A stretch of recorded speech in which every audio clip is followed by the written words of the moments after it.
There is something truly magical about holding an old silver coin. It's more than just money. It is a tangible piece of the past, a cold metallic disc that has passed through countless hands over centuries. Imagine the stories it could tell. This small object might have been clutched by a nervous Roman soldier, bartered by a medieval farmer at a bustling market, or proudly displayed by a wealthy Tudor merchant. Each scratch, each worn-down feature, is a testament to its journey through time. The history of Britain is not just written in books or carved into stone monuments. It is also stamped quite literally onto the surface of these beautiful and enduring silver coins. They are silent witnesses to the rise and fall of dynasties, the turmoil of wars, and the quiet transactions of everyday life. The sparkle of silver has captivated humanity for millennia. It is a metal that speaks of purity, value, and prestige. Unlike gold, which was often the exclusive domain of kings and emperors, silver was the workhorse of the economy. It was the metal of the people. It paid for bread, bought land, and funded armies. The story of British silver coinage is therefore the story of the British people themselves. It charts their economic fortunes, their artistic ambitions, and their political allegiances. To follow the journey of these coins is to walk through the grand, sweeping narrative of a nation, from its earliest days as a Roman outpost to its height as a global empire, all revealed through the changing faces and symbols on these small, precious objects. This essay will take you on that very journey. We will begin in the misty past, when the first silver coins arrived on British shores with the legions of Rome. We will travel through the Dark Ages, where Anglo-Saxon kings first minted their own iconic silver pennies. We will witness how each successive royal house, from the Normans to the Tudors and the Stuarts, used coinage to assert their power and legitimacy. It is a story filled with drama and innovation, where the design of a coin could be a powerful political statement. This is not just a tale for numismatists, the dedicated coin collectors. It is a history for anyone who has ever wondered about the lives of those who came before us. Think of this not as a dry academic exercise, but as an archaeological dig through your pocket. We will unearth the fascinating reasons why silver was the metal of choice for so long, and explore the intricate processes of how these coins were made by hand. We will meet famous coins like the mighty crown and the humble shilling, each with its own unique story. We will also discover why the silver coin, after nearly 2,000 years of service, eventually disappeared from British currency. It is a story of power, art, and economics, a history of a nation told one silver coin at a time, a glimmering thread that connects us directly to the vibrant and complex tapestry of the British past. Our story begins not with a British king, but with a Roman emperor. Before the concept of Britain even existed as we know it, the island was a distant, often rebellious province of the mighty Roman Empire. It was the Romans who introduced the very idea of a standardized, mass-produced coinage to the land. The silver denarius, a small coin bearing the powerful profile of the emperor, became the primary tool of commerce and military payment. For the first time, people in Britain were using money that was recognizable from the shores of the Mediterranean to the forests of Gaul. This wasn't just currency, it was a constant, daily reminder of who was in charge. The emperor's face was in every market, a symbol of imperial authority held in the palm of your hand. When the Roman legions departed in the early 5th century, Britain plunged into a period of immense change and uncertainty. The Roman monetary system collapsed, and for a time, society reverted to a system of barter. but the memory of coins lingered. As new kingdoms emerged from the chaos ruled by Anglo-Saxon warlords, the need for a reliable currency returned. Around the 7th century, small, thick silver coins, known as sciatus, began to appear. These were a fascinating and varied collection of coins, often featuring a mix of pagan symbols, Christian crosses, and strange, abstract beasts. They were the first tentative steps of a newly independent people creating their own monetary identity, a bridge between the Roman past and a uniquely English future. The true foundation of English silver coinage, however, arrived in the late 8th century with a king named Offa of Mercia. He introduced a coin that would dominate the English economy for the next 500 years, the silver penny. Inspired by European coinage, Offa's penny was wider and thinner than the earlier sciatas, and it bore a high-quality portrait of the king himself, along with his name. This was a revolutionary act. It was a clear declaration of royal power and a sophisticated tool of governance.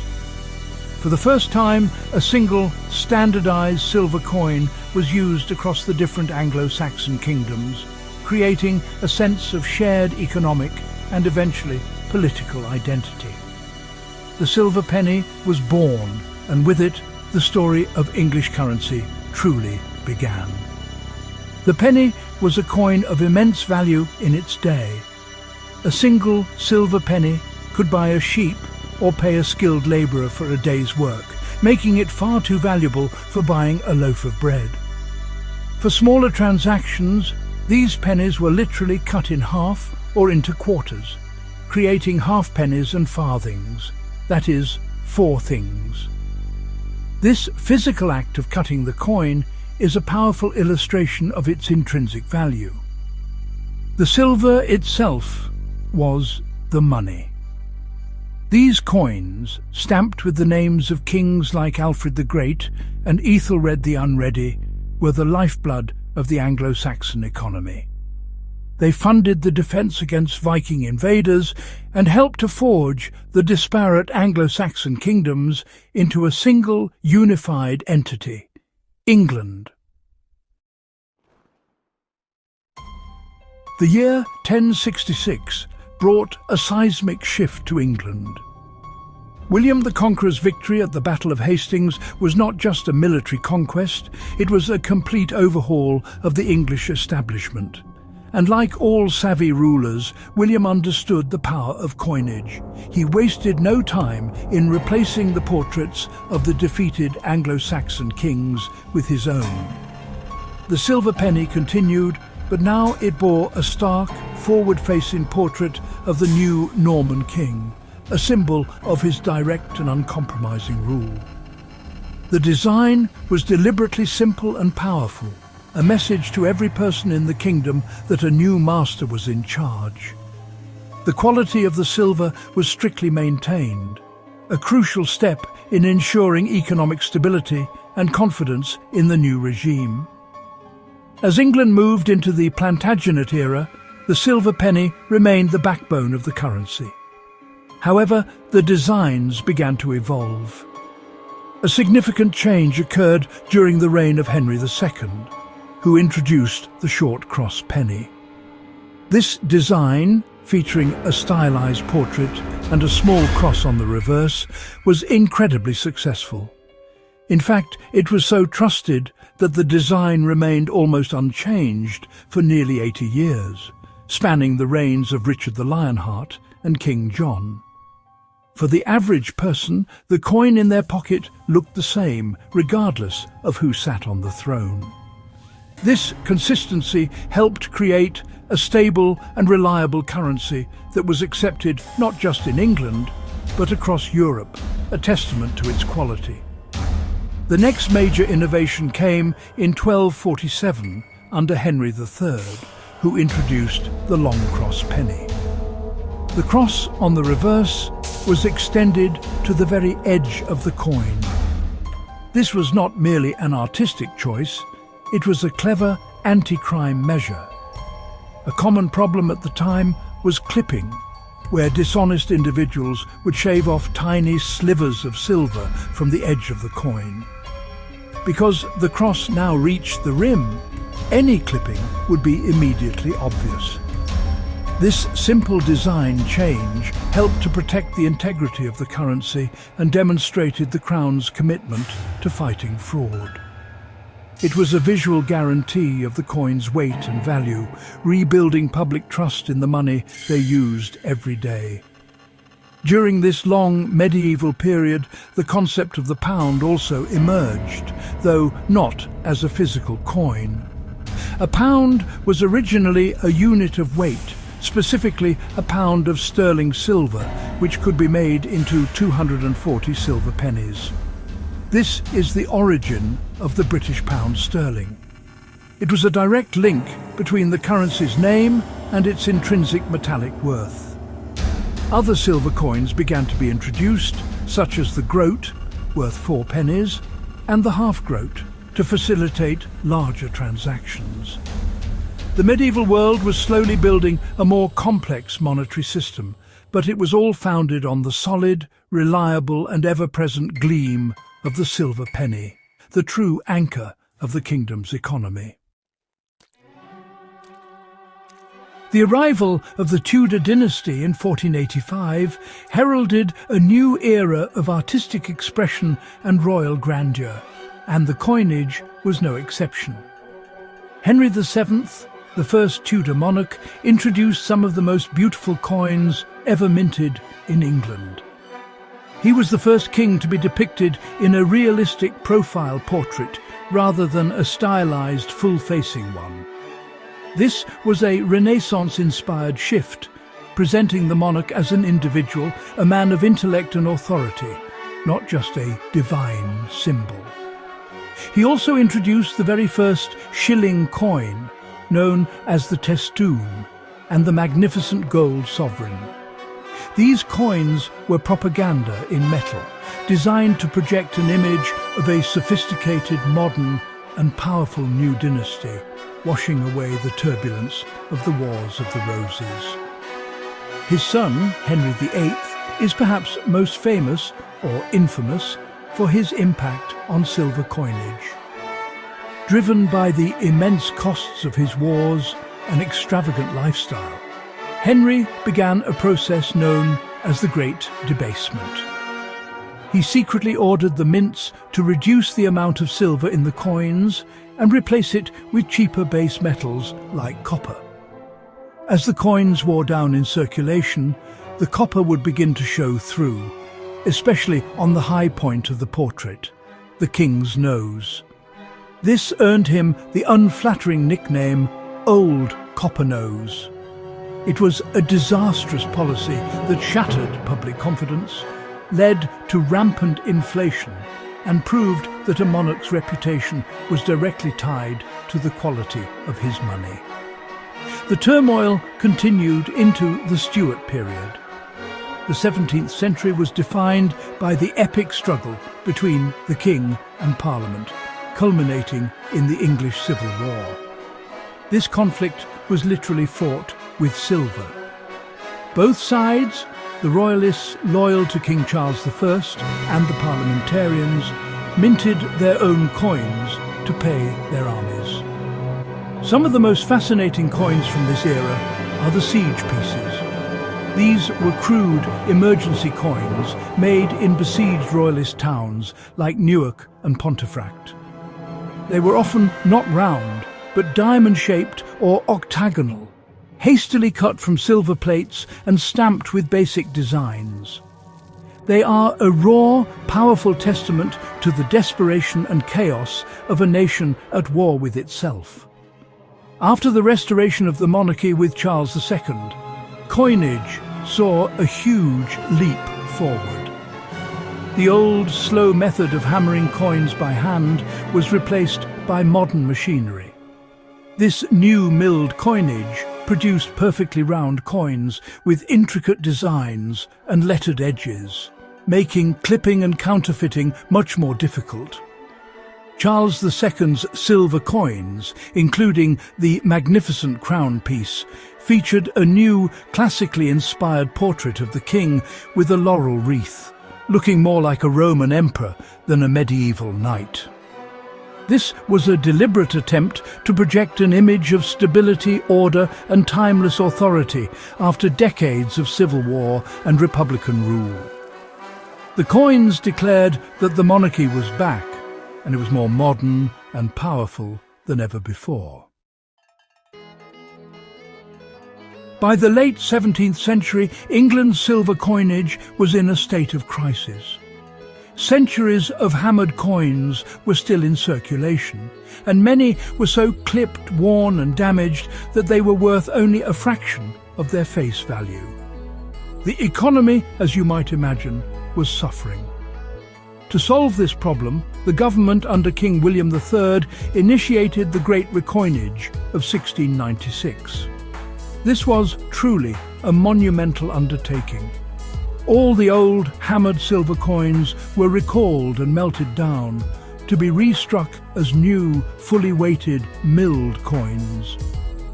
The project was overseen by one of Britain's greatest scientific minds, Sir Isaac Newton, who took on the role of Warden of the Royal Mint.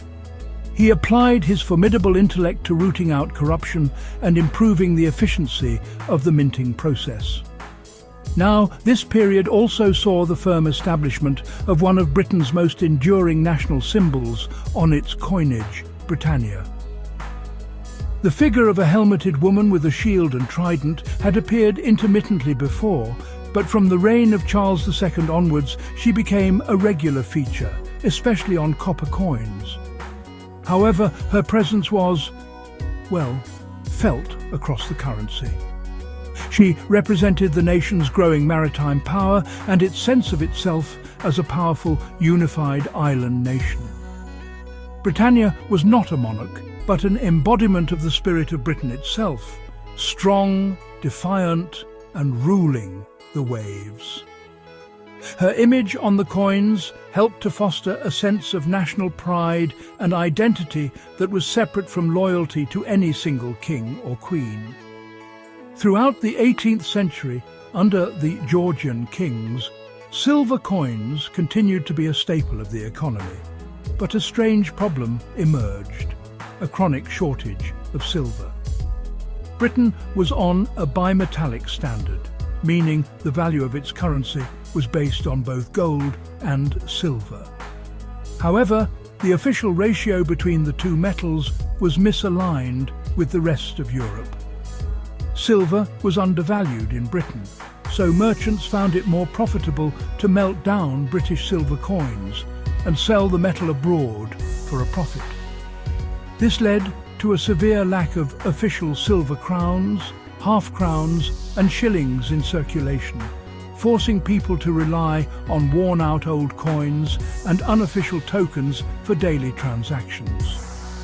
To combat this silver shortage, the government resorted to some creative solutions. One of the most curious was the use of countermarked Spanish dollars. The Royal Mint took large silver Spanish pieces of 8, famous pirate treasure coins, and stamped a small portrait of King George III directly onto the Spanish king's face. This was a pragmatic, if slightly insulting way to turn foreign currency into official British legal tender. It was a clear admission that the mint could not produce enough of its own silver coins to meet demand. These countermarked dollars are, I must say, a fascinating and quirky chapter in British history, showing how a global empire had to improvise to keep its domestic economy running. The reign of Queen Victoria from 1837 to 1901 was the zenith of the British Empire, and its coinage reflected this global power and confidence. Silver coins were produced in vast quantities, not just for use in Britain, but across the empire, from Canada to India and Australia. The coins of this era are renowned for their artistic quality and technical perfection. The first portrait of the Queen, The Young Head, by William Wyon, is considered a masterpiece of numismatic art. It depicts a youthful, elegant monarch, a symbol of a new and vibrant age. As her reign progressed, the portraits were updated to the Jubilee head and finally the old head, literally showing the Queen aging on the money in people's pockets, a constant presence in their lives for over 6 decades. During the Victorian era, a new and controversial silver coin was introduced, the florin. First minted in 1849, it was worth 2 shillings, or 1/10 of a pound. This was Britain's first experiment with decimalisation, an attempt to simplify the currency and align it more closely with other European systems. The first version of the coin, however, caused a public outcry. It became known as the godless florin because the traditional Latin inscription Dei Gratia, meaning by the grace of God, had been omitted from the Queen's titles.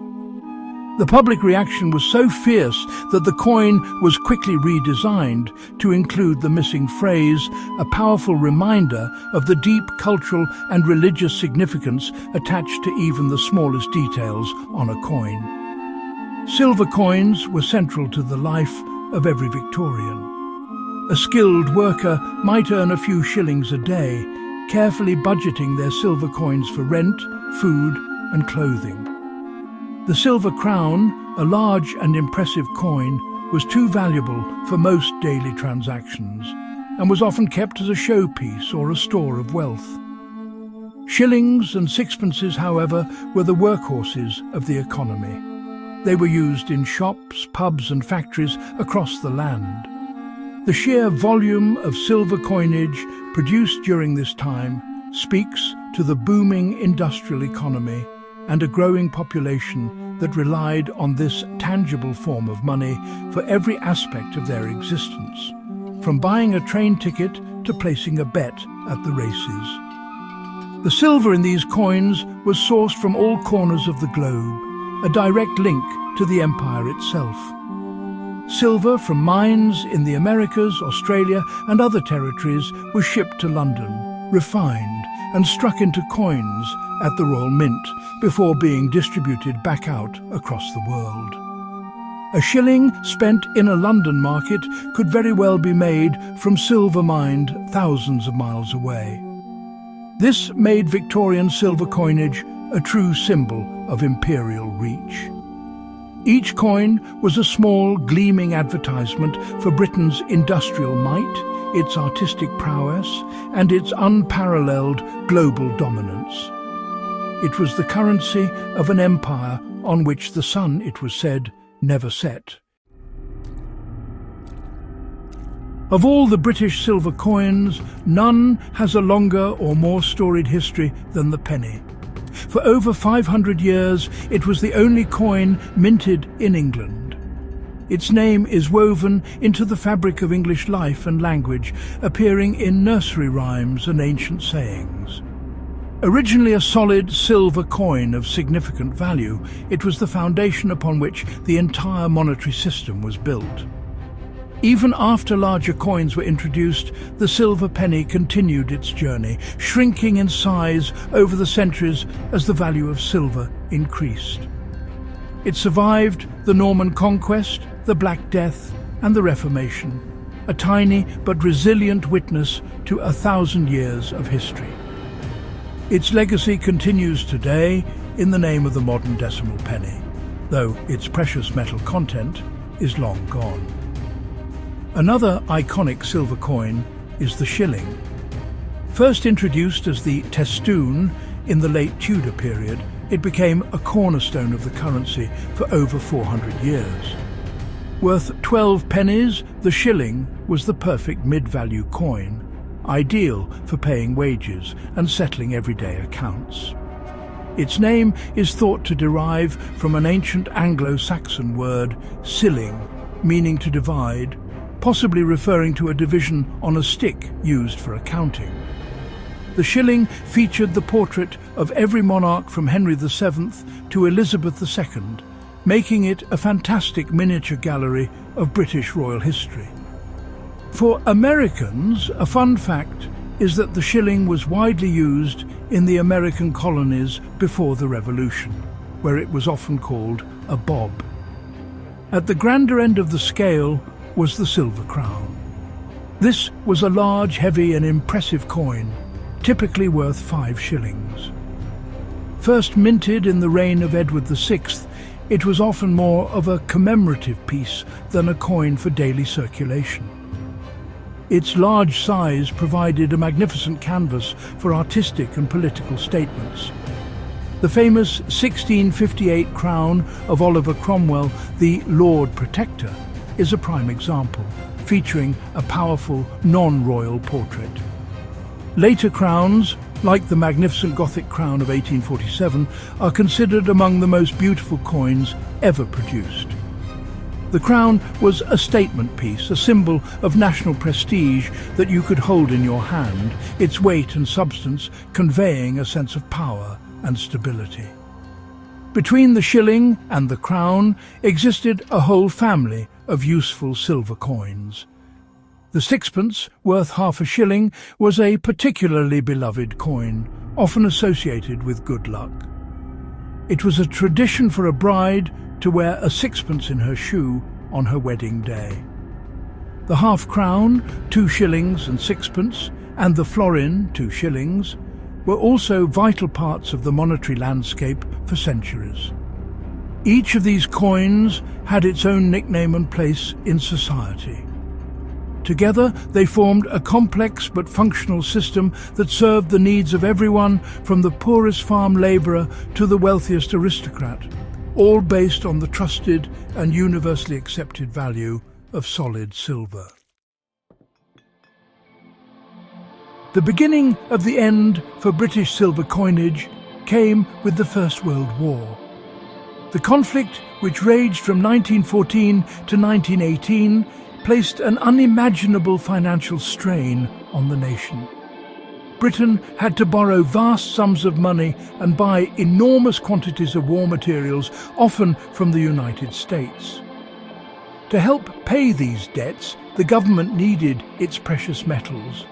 Silver, which had been the bedrock of the currency for over 1,000 years, was now seen as a vital strategic asset. The intrinsic value of the metal in the coins had become more important than the coins themselves. A difficult decision had to be made, one that would forever change the money in people's pockets. In 1920, the historic link between the currency and sterling silver was broken. The Royal Mint began producing silver coins that were only 50% silver, with the rest being a mix of other metals. The coins looked the same and were the same size, but their precious metal content was slashed in half. For the first time in history, the face value of the coins was significantly higher than their intrinsic metallic worth. This was a monumental shift.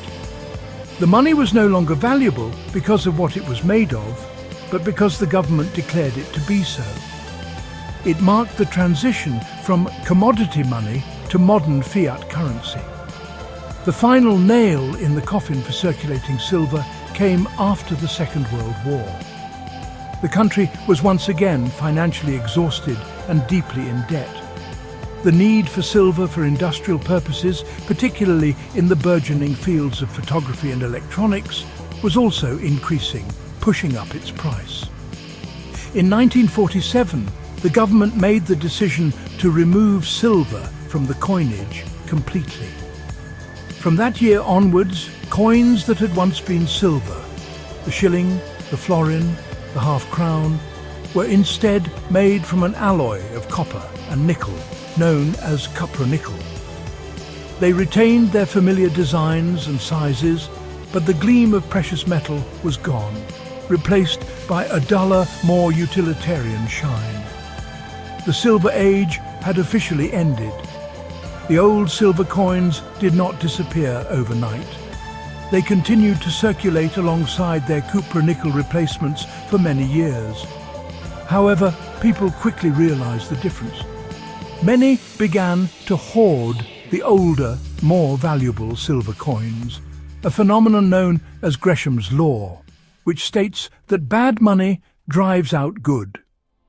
By the time Britain switched to a decimal currency system in 1971, the old silver shillings and florins had almost entirely vanished from circulation, tucked away in drawers and collection boxes. The daily currency of the nation was now made entirely of base metals, marking the final quiet conclusion to a story that had begun with the Roman denarius nearly 2 millennia earlier. So why, in an age of digital transactions and contactless payments, do these old silver coins still hold such fascination?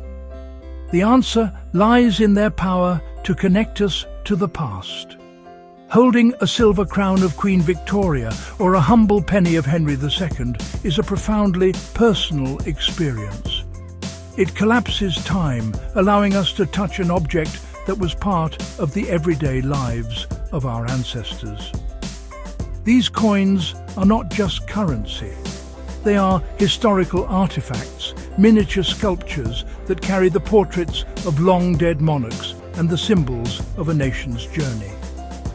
Each coin is a story waiting to be told, a tangible link in the long chain of history that stretches back through the centuries. For collectors known as numismatists, the appeal is multifaceted. There is the thrill of the hunt, the search for a rare date or a particularly well-preserved specimen. There is the academic challenge of understanding the coin's context, its design, and its place in the economic and political history of its time. Building a collection is like curating a personal museum, a carefully assembled timeline of art, power, and economics. For many, it is also an investment. As the supply of these historic coins is finite, their value, particularly for rare and high-quality examples, can appreciate over time. It is a hobby that combines a passion for history with a shrewd financial eye. These coins also possess an undeniable aesthetic beauty. The soft, warm glow of old silver, known as patina, is something that cannot be replicated in modern base metals. The skill of the engravers who carved the original dies by hand, creating intricate portraits and detailed coats of arms on such a small scale, is breathtaking. Coins like the Gothic crown or William Wyand's Una and the Lion are considered masterpieces of art in their own right, celebrated for their design and execution.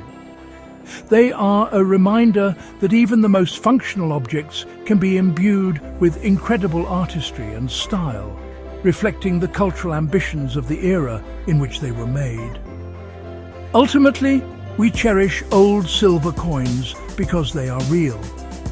In a world that is increasingly digital and intangible, they offer a solid physical connection to our heritage. They have weight, they have substance, they have passed through the hands of history, witnessing plagues and wars, revolutions and reforms, moments of great national triumph and quiet family transactions. They are the survivors, the small metallic whispers of the past that remind us where we came from.